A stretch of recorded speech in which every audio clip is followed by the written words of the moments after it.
안녕하세요.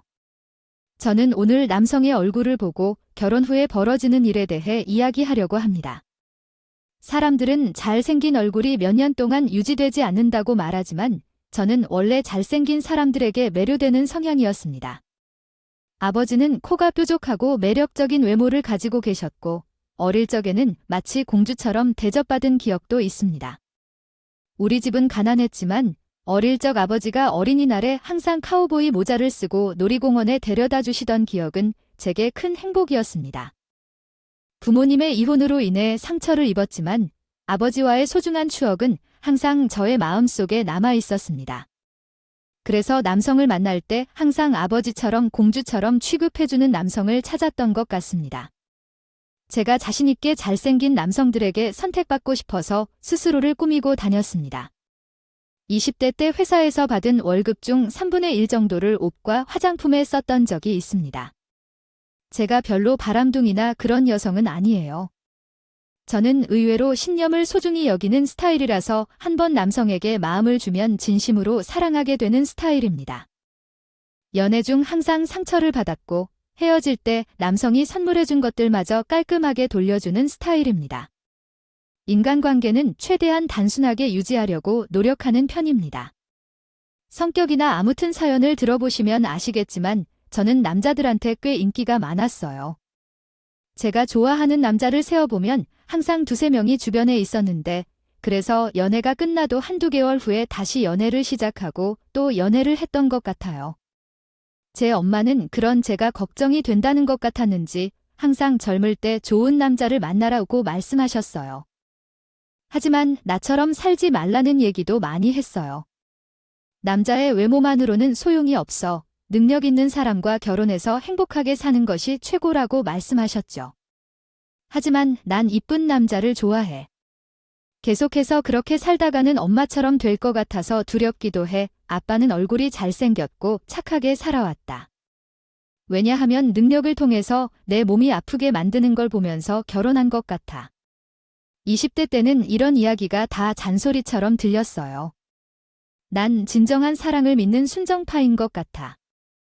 어쨌든 나처럼 힘들지 말라는 얘기라도 들은지인지 제가 만나는 남자마다 데리고 가면 우리 엄마는 마치 한편의 해머만큼 맹렬한 검증을 하고는 저한테 말씀하셨어요. 그놈의 자식은 키가 작아. 안 되겠다. 너도 나중에 자식이 생기면 난쟁이가 될 거야. 아, 맞아. 그 회사 청소업이잖아. 반드시 대기업이나 공무원이어야 해. 이후로도 힘든 엄마의 입맛을 만족시키는 예비 남자친구는 나타나지 않았어요. 그 이유는 제가 얼굴을 먼저 보고 사귀기 때문입니다. 나는 20대 후반의 풋풋한 나이에도 엄마를 통해 대기업 연구원이나 사업가들과 소개팅을 했지만 남자가 얼굴이 후덕하고 못생겨서 참을 수 없었어요. 그래서 좋은 직장에 다니는 남자에게도 관심을 두지 않았습니다. 어느 날 나는 사회자 동호회에서 만난 남자와 결혼을 앞두고 있었지만 엄마가 반대하여 결혼을 취소했어요. 그 남자가 전자회사에 다니는 것으로 엄마는 계약을 맺으라 했지만 그 남자가 퇴사하자 즉시 파혼을 결정했죠. 나는 그때 울며 엄마를 비난했어요. 하지만 지금은 엄마의 선택이 나에게 도움이 되었다고 생각해요. 엄마는 소개팅을 하려는 나의 뜻을 알아차려 나를 따라와 파토를 했어요. 어느 날 나는 엄마가 불러온 남자와 저녁을 먹으라는 부탁을 받았어요. 나는 엄마가 인정한 남자와 함께 저녁을 먹으러 갈 준비를 해야겠어요. 그래서 집에 가면 엄마는 항상 내가 좋아하는 음식이나 챙겨온 음식을 준비해두고 기거 먹어라 하곤 했어요. 어느 날 엄마는 나를 남자로 잘라내려고 의도적으로 미쳐 보이는 연기를 했어요. 하지만 나는 조금 치매 증세가 있어 결혼하면 더 신경 써줘야 할 것 같은데 너는 그럴 수 있니? 라고 했어요. 엄마는 멀쩡한 사람이 갑자기 치매 증세가 있다고 하는 게 마음에 들지 않았죠. 엄마는 내 마음에 안 들면서도 의도적으로 화를 내어 반항하게 만들 정도로 완만한 성격이었어요. 그래서 나는 엄마에게 반항하면서 더 잘생긴 남자와 연애했지만 그때는 몰랐지만 나중에는 엄마의 말에 귀 기울였고 후회했어요. 결국 35세의 운명의 남자를 만나 결혼했어요. 내 고집 때문에 엄마에게 비밀리에 지금의 남편과 결혼했죠. 그때는 진짜 최고의 남자를 만났다고 생각했어요. 이 남자는 혼자 오토바이로 전국 일주를 한 영화학과 출신이었고 인도에서 4년을 수행한 적도 있었어요. 외모는 약간 키아누 리브스를 닮았다고 할 수 있는데 키 크고 근육질한 스타일이었어요. 그의 매력에 편협하고 결혼을 강행했어요. 나중에야 내가 그 남자와 결혼했다는 걸 엄마에게 알리자 그날은 엄마가 쓰러지는 일이 벌어졌어요. 의료실에 실려갔던 일이 아니라고요. 미쳤나 봐. 이런 한량 같은 놈과 결혼해 뭐 할래? 현실이 영어라고 너는 힘든데 어떻게 어머니를 보게 하겠어? 나는 누구보다도 잘 살게 해줄게. 어머니는 걱정 안 해도 돼. 하나밖에 없는 내 딸이 잘 살게 응원해줘. 제발. 넌 나중엔 분명 피눈물 흘릴 거야. 그때는 어머니도 모르겠지만 그런 모습을 알 거야. 나는 어머니가 난리를 쳐도 귀청으로도 안 들었어. 남편은 결혼 전부터 내 사랑이라며 항상 가슴에 품고 다닐 정도로 로맨틱했어. 얼굴도 잘생겼어. 그리고 성격도 좋았어. 그는 인도에서 철학을 공부한 내공 있는 사람이었어.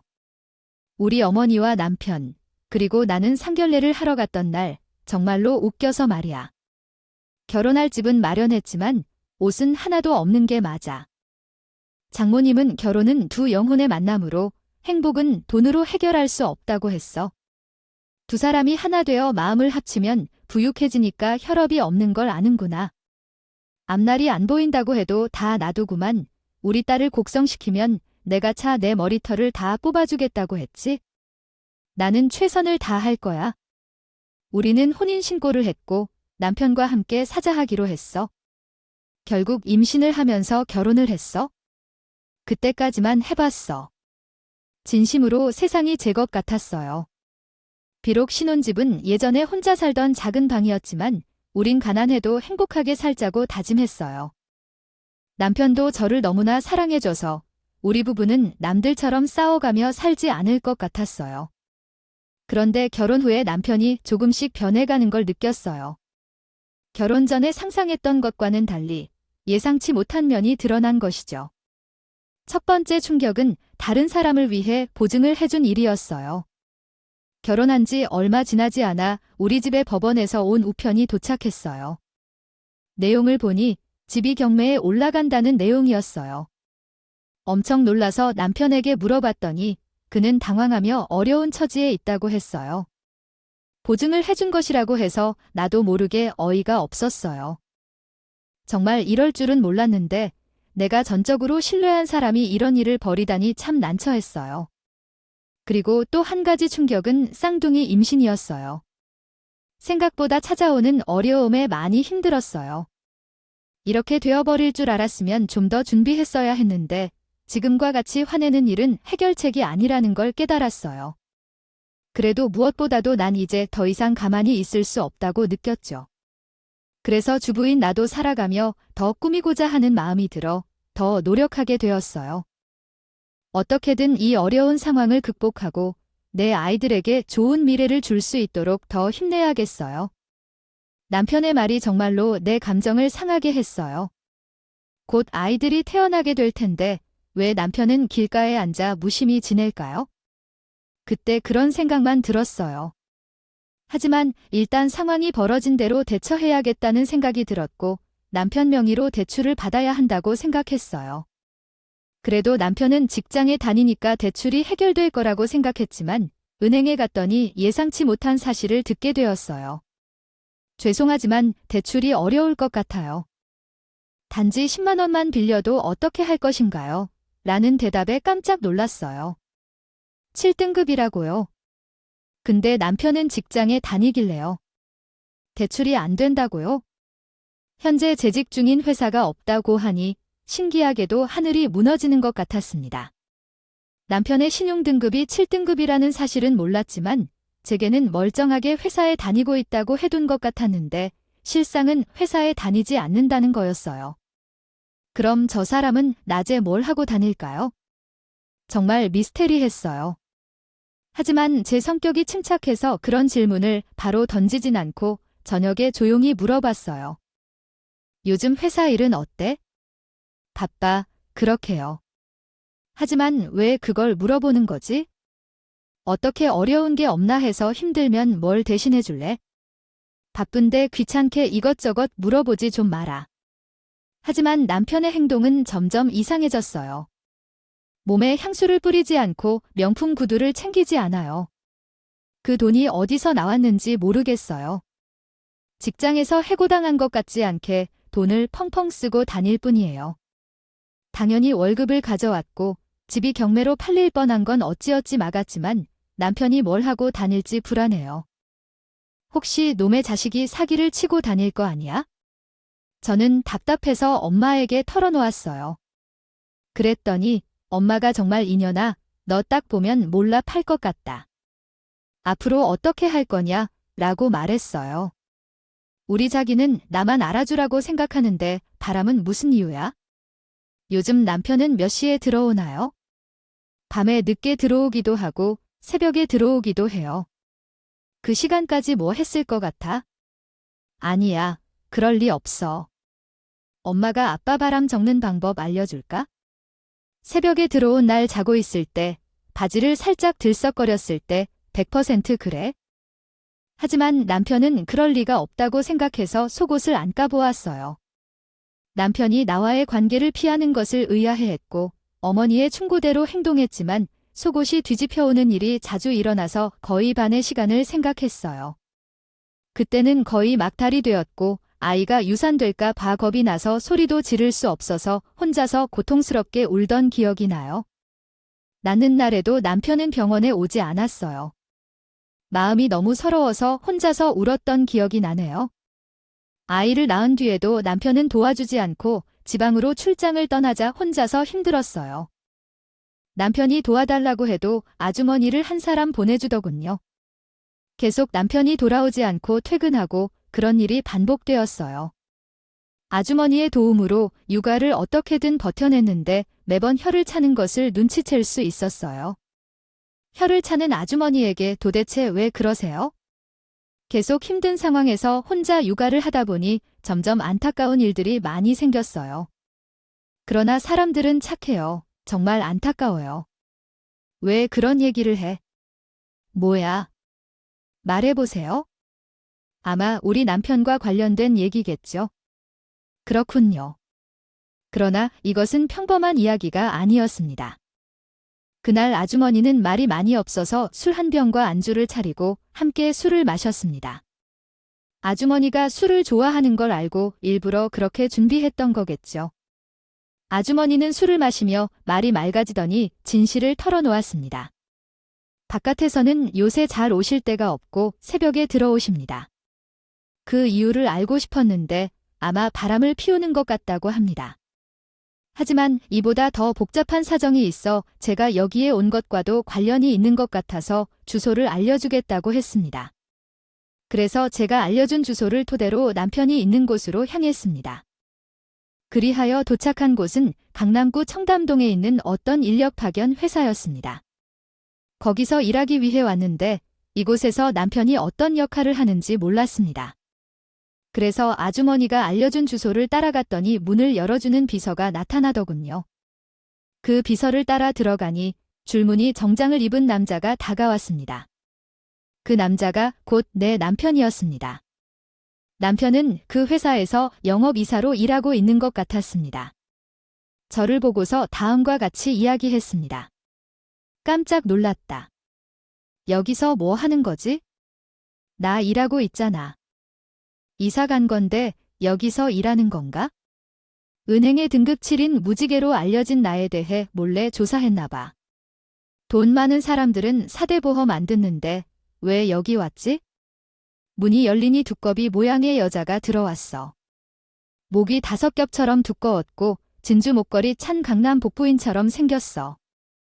더 충격적인 건 남편 목을 꽉 껴서 키스했어. 남편은 잘생긴 편이 아니었어. 여자가 지게 다 사랑 덕분이야. 지금 뭐 하세요? 라고 물었어. 집에 돈을 잘 가져다주는 쌍둥이 엄마인 남편이 아쉬워서 여기까지 온 것 같아. 남편은 직원이었나 봐. 여자가 우리 집 도우미를 힘들게 만든다며 내가 부정적인 말을 해줬나 봐. 헉, 입만한 여자 같으니라고 말했어. 당신 정말 대단해. 아니 저 노인이랑 현재 정신없이 바람 피우는 거야? 아니 무슨 혹시 그 스폰서인가 봐. 어딜 가서 그러려고 발언을 못해. 우리 사랑은 진실해. 내 운명상대를 만났다고 하는데 제 남편은 원래 빨리 사랑에 빠지는 스타일이긴 한데 진짜 결혼한 지 1년도 안 됐는데 그럴 거면 상상도 못했어요. 차라리 젊고 예쁜 여자를 바람 피웠다면 그렇게 화도 안 낼 거예요. 강남 북부에서 만난 사람한테 쥐어팔려 돈을 주고 몸을 팔아버리는지도 모르고 남편은 철이 없이 그러고 있었어요. 게다가 그 여자는 남편을 인형 취급하며 명품 옷도 사주고 왕자처럼 대해주더군요. 내 남편 옆에 예쁜 여자가 젊은 남자를 그렇게 다루는 걸 보니 정말 화가 나서 엄청 놀랐어요. 영업 이사를 하겠다고 한 남편은 아무것도 안 하고 복부인이 준 돈을 날림 먹고 그 생활비를 쓰는 줄 알고 계속 너무 억울하고 황당해서 눈물이 날 지경이었어요. 이제 여자가 남편과 이혼해야 할지 진지하게 고민 중이었어요. 남편은 아쉬우면 이혼 도장 찍으라는 거라고요. 식사가 정말 없어서 방법이 없었어요. 나 혼자 다 알았으니까 차라리 잘 되겠다며 짐을 싸서 그 복부인의 집으로 이사 탈퇴했어요. 그냥 그대로는 안 되겠다 싶어서 둘을 어떻게든 떼어 놓아야겠다는 생각이 들었어요. 그래서 도움이 되실 분께 도움을 요청했죠. 아무래도 떨어질 것 같지 않아. 그 복부인 강남에서 유명한 꽃뱀이거든요. 우리 남편 불쌍해서 어떡해요? 방법이 전혀 없을까요? 그럴 때 아이디어가 하나 있긴 한데 할 수 있을지 모르겠네요. 뭐라고요? 할 수 있는 일이라면 뭐든지 할게요. 좀 어려울 거긴 한데 효과는 확실해요. 그 방법이 뭐냐면 소미가 알려준 방법을 듣고 좀 깜짝 놀라긴 했지만 얘기를 듣고 보니 딱히 대안이 없더군요. 그래서 우선 그렇게 해보기로 했어요. 그날 제가 아주머니가 알려준 대로 출산 이후 처음으로 원피스를 입고 얼굴 화장을 하고 백을 들고 머리도 하고요. 완전 풀세팅을 하고 처녀처럼 보이도록 최대한 꾸미고 그 도우미가 알려준 주소를 찾아갔어요. 이번에는 무슨 건설회사인지 관대, 비서가 무슨 일로 왔냐고 물으니까 일단 회장님은 만나러 왔다고 했죠. 저는 도움이 필요하니까 아주머니가 알려준 대로 암호를 말하고 비서는 제 위아래로 조사를 했어요. 화장실 안에서 남자가 사진 찍는 걸 발견하고 소리를 질렀어요. 그리고 그 남자는 젊은 여성이 아니라 마사지 여자로 분장한 혜정이었어요.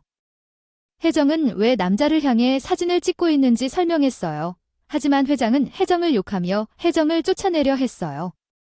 회장과 혜정 사이에는 뭔가 이야기가 있었던 것 같아요. 혜정은 회장을 코너에 몰아넣고 진실을 밝혔어요. 혜정이 밝힌 사실은 젊은 사람의 몸을 감동으로 취할 필요는 없다는 것이에요. 마침내 혜정은 회장을 몰아낼 수 있었고 회장실은 다시 밝은 조명 아래 돌아왔어요. 이 모든 일이 일어난 후 혜정은 회장실을 나왔고 그 곳에서의 일은 그녀에게 좋은 경험이 되었다고 생각했어요. 회장님의 아내와 관련된 일을 회장에게 알려주기로 결심한 주인공은 회장에게 사정을 상세히 설명했습니다. 회장은 분노에 휩싸여 골프채로 책상을 내리쳤고 복부인을 잡아두라는 지시를 내렸습니다. 주인공은 카메라를 들고 회장을 사진 찍은 후 회장의 다리를 걸어 넘어뜨린 장면을 또 다른 카메라로 기록했습니다. 회장은 분노에 가득 차며 욕설을 퍼부었고 주인공을 공격하려고 했습니다. 그러나 주인공은 회장에게 조건을 제시하며 협박했습니다. 사진을 기자들에게 뿌리지 않겠다는 대신 회장의 아내와의 연락을 끊어달라고 요구했습니다. 회장은 그 조건을 받아들이고 남편은 밖으로 나가지 못하게 되었습니다. 그녀는 복부장애가 심해져서 남편과의 관계에 대해 고민하고 있습니다. 어린 자녀를 키우는 건 어려운 작업이기 때문에 이혼은 생각하기 어려울 것입니다. 남편이 갑자기 안 나가게 된 것도 충격적일 텐데 알바를 소개해준 분이 좋은 영향을 주었으면 좋겠습니다. 혹시 남편이 알바를 하게 되면서 변화될 수도 있을 것 같습니다. 결과적으로 남편과의 관계가 좋아지고 집안 분위기가 개선되기를 바랍니다. 생활비가 끊기고 신경이 날로 예민해진 그녀에게 조금이라도 일상을 바꿀 수 있는 변화가 오면 좋겠습니다. 언젠가는 상황이 개선될 것이므로 낙관적인 마음가짐으로 현재의 어려움을 이겨내길 바랍니다. 그 일 어렵게 가진 줄 알아? 왜 또 그만둔 거야? 난 찬바람 쐬더니 피부가 거칠어져서 안 돼. 능력이 있어야 사무직을 하지. 당신이 무슨 나두로 남편을 그렇게 무시하냐? 나중에 안사실인데 야채 배달하러 간 집에서 남편한테 뭐라고 궁시렁거리는 모양이었나? 남편이 열받아서 배추를 그 사람 얼굴에 던졌대. 당연히 남편은 돈을 하나도 못 받고 사과만 주고 장창하고 잘린대. 그래도 안정된 직장에 가면 괜찮다는 말을 듣고 남편을 대신해서 벼룩시장에 나갔어. 몇 군데에 이력서를 보냈더니 한 부동산에서 사무보조원을 뽑는데 혹시 일할 수 있느냐고 물어봐서 남편에게 나가보라고 했어. 이번에도 마음에 안 든다고 때려치면 어떡하나 했는데 면접 보고 오더니 얼굴에 화색이 도는 게 아니겠어? 이번엔 어때? 괜찮아. 이렇게 해도 괜찮겠어? 마음에 들어. 내일부터 출근한다고 했어. 잘했어. 당신 정말 대단해. 일이 보약이라고. 다를까 아니라. 남편은 집에서 팽팽 놀더니 조금씩 기운을 되찾아 부동산 사무실에 나가고 난 이후로 결국 원래의 모습으로 돌아오려나 봐. 그때부터는 집에 월급도 따박따박 갖다 줬어. 육아도 같이 하고 결혼 전처럼 다정한 모습으로 돌아왔죠. 자기 그동안 나 때문에 많이 힘들었지? 내가 미안해. 앞으로 정말 당신한테 잘할게. 괜찮아. 지금이라도 당신이 예전 모습으로 돌아와서 내가 정말 감동이야. 사랑해, 여보. 우리 그동안 고생한 거 보상받아야 하니까 더 열심히 살아보자. 그렇게 남편과 살며 어느새 아이들은 유치원생이 되었고 저희는 형편이 조금 나아져 빚도 갚고 작은 아파트 전세로 옮기게 되었습니다.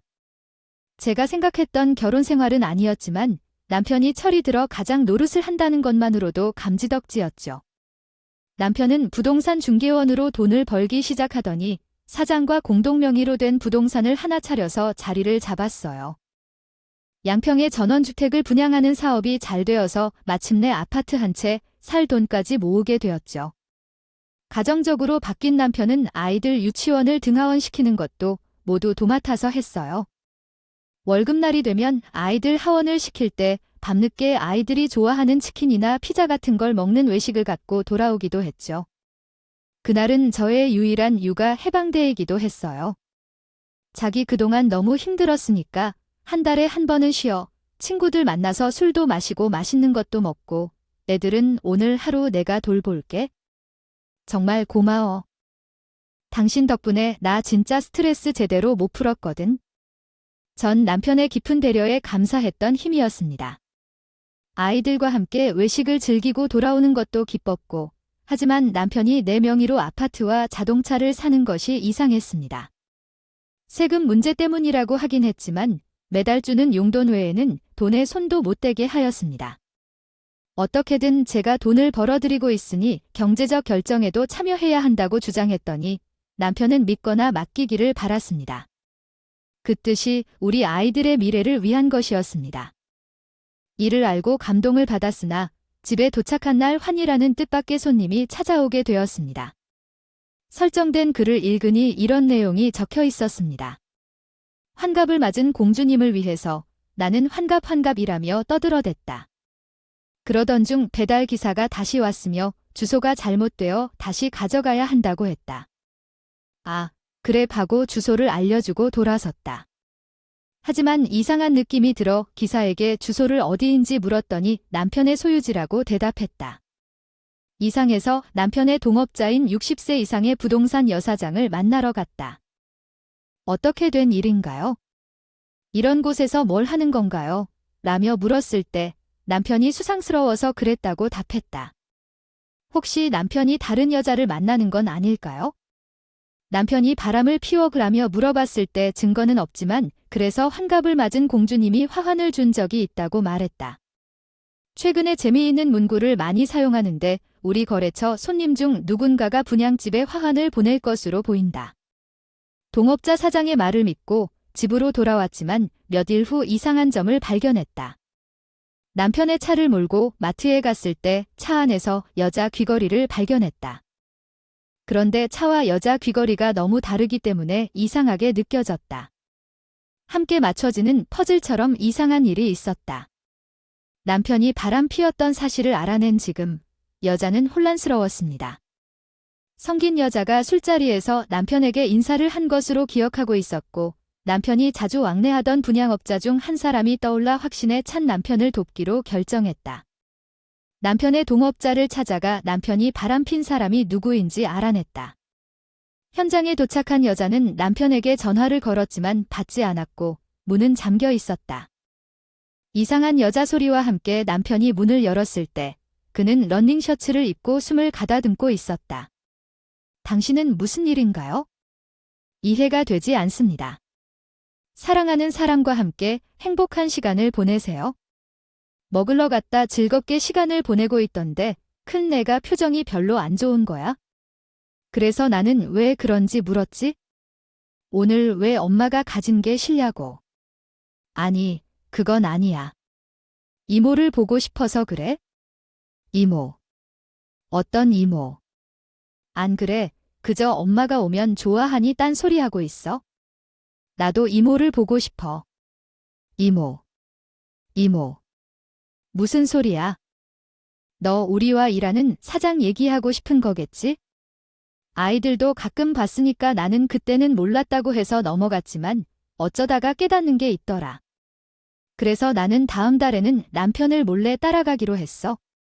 아이들이랑 남편은 영화를 보던 중 어느 레스토랑에 들어갔어. 그런데 나를 들켰어. 큰 애가 나를 보고 엄마 했는데 거기서 멀리서 온 여자가 갑자기 등을 돌리고 간 거야? 내 생각에는 그 여자가 남편의 정부일 거라고 생각했어. 그래서 여자를 부르며 쫓아갔어. 근데 여자는 이미 지하주차장으로 사라져 있었어. 아마도 남편과 아이들을 만나러 왔다가 내가 나타나자 급히 도망간 것 같아. 너 누구야? 그래서 내가 용서해 줄 거야? 왜냐하면 몇 번을 말했듯이 그냥 동료로서 일하는 사장이라고. 이게 웃겨서 말이야. 근데 도덕적인 길에서 변도하기엔 날 정보 없이 왜 그런 바빠요? 사람들은 왜 이렇게 의심이 많을까요? 증거 없이 다른 사람을 비난할 수는 없으니까 그날은 곧게 넘겼어요. 그리고 다음 달부터 남편은 아이들과 외식을 나가지 않았어요. 아이들은 외식 날이라도 아빠와 영화를 보러 가지. 않으니 아빠를 원망하고 아무도 이혼하지 않는다면 너희들은 누구를 말하는 걸까요? 누구에게 말해봐요. 우리 엄마에게 말해봐요. 우리 엄마가 얘기하는 거야. 우리 아빠가 바쁘니까 항상 맛있는 것을 주지 않을 거예요. 다음에 놀고 싶다고 진짜로 말하지 않을 거예요. 이렇게 하는 것보다 오히려 분명하게 말하고 이혼하자. 나는 당신과 이혼하려고 하지 않아요. 그렇게 의심에 사로잡혀 있던 어느 날 아이들을 유치원에 데리러 갔다. 유치원 선생님이 이미 아이들을 데려갔다고 그리고 어떤 여자와 함께 왔다 말했어요. 나는 그때 나쁜 예감이 들었죠. 혹시 남편이 아이들과 함께 가출한다면 어떻게 해야 할지 생각했어요. 그래서 제정신 음식점들 주변을 돌아다니기 시작했어요. 아이들이 배고파하겠다 했으니까 근처에서 밥 먹겠지 했는데 그리고 그렇게 미쳐버린 사람처럼 가게를 아마도 남편과 아이들을 만나러 왔다가 내가 나타나자 급히 도망간 것 같아. 너 누구야? 그래서 내가 용서해 줄 거야? 왜냐하면 몇 번을 말했듯이 그냥 동료로서 일하는 사장이라고. 이게 웃겨서 말이야. 제가 찾아낸 남편과 아이들이 있는 아파트 근처의 피자 가게에서 놀라운 광경을 목격했습니다. 거기서 놀랍게도 남편과 함께 있는 여성이 남편의 말대로 사장이 아닌가요? 남편과 함께 식사하는 모습을 보았는데 그 순간 머릿속은 아득해지고 배신감이 밀려왔습니다. 그 여성이 곧바로 동업자로 밝혀져서 놀라운 충격을 받았습니다. 나는 피자를 들고 갖다 쏟았고 상황은 아수라장으로 변했습니다. 남편과 그 여성은 비명을 질렀고 남편이 나를 후려쳤습니다. 나는 그 여성의 머리카락을 뽑아내고 자켓의 단추를 떼어내는 등의 행동을 일으켰습니다. 이후 나는 사과하고 갈색기 백은 순화된 상태로 되돌아왔습니다. 동업자가 이게 비싼 거래라고 소리를 지르더군요. 그런데 그 순간에 아이들이 갑자기 이모랑 산다고 하며 제 바지를 붙들고 울기 시작했어요. 엄마, 우리 이모랑 같이 살면 안 돼. 엄마, 이모한테 화내지 마. 이모가 우리에게 맛있는 것들을 많이 사준다고 말이야. 이 사람은 이모가 아니라 엄마 아빠 사이를 갈라놓은 늙은 여우야. 여우 엄마가 다 해결해줄게 걱정하지 마. 그 후에 난 열받아 아이들을 데리고 집에 가서 통장과 집문서를 다 들춰봤어. 집 명의도 차도 다 그 여자 명의로 되어 있었어. 남편이 늙은 여자에게 속았고 난리를 피우고 난 후에 정신을 차려서 이번에는 엄벌을 내리기로 결심했어. 먼저 아이들을 엄마 집에 맡기고 남편이 영업하는 곳에 문자를 보냈어. 부동산 사업자는 남편과 함께 한 사장이었고 바람 피우는 것을 알았으므로 가정 파탄으로 소송을 걸겠다고 말했어. 남편과 거래하면 손해볼 거라고 경고했어. 그리고 불법 업다운 계약서를 썼다는 것을 알고 구청에 신고했어. 결국 돈 없이 죽어나가거나 난 이혼하고자 할 거야. 너는 왜 그렇게 좋냐? 난 돈이 필요 없어. 당신이 벌 받는 걸 꼭 봐야겠다고 결국 남편의 거래처는 모두 빠그라졌고 동업자 사장은 수차례 불법 계약서를 허위로 작성해 공문서 위조로 경찰에 넘겨졌죠. 남편은 부동산이 문을 닫자 하루아침에 거지가 되어서 집으로 돌아왔고 전 물론 제 명의로 된 것이 아무것도 없었기에 오히려 홀가분했습니다. 남편과는 깔끔하게 합의 이혼을 하기로 했고 그 후 제가 어떻게 되었는지 궁금하시겠지만 저는 남편과는 다른 남자를 만나 재혼을 해서 잘 먹고 잘 살고 있습니다. 아이들은 훌쩍 커서 둘이서 아동 모델로 활약하고 있고 이제는 좋은 집에서 좋은 밥을 먹고 좋은 옷을 입고 무럭무럭 잘 크고 있습니다. 이야기의 끝은 여기서 끝이 아닙니다. 남편은 이후에 먹고 살 길이 없어서 유흥업소에서 퍼즐 노릇을 하다가 경찰에 붙잡혀 감옥에 갔다는 소식을 들었습니다. 이제 남편 나이가 50이 넘어가니 아무도 남편을 잘생겼다고 보내지 않는다고 하네요. 젊음과 미모라는 게 정말 한 시절 한때라는 것을 절실히 느낄 수 있었습니다. 애청자 여러분들도 배우자가 잘생기고 못생긴 이유로 스트레스를 받는 분들이 계실 텐데요. 제처럼 배우자가 잘생겼다면 마음을 아프지 않고서도 축복받은 것으로 생각하면 좋을 것 같네요. 제처럼 남편 때문에 마음이 상처 입는 분들께 조금이나마 위안이 되길 바라며 오늘 제 이야기를 소개했습니다. 감사합니다.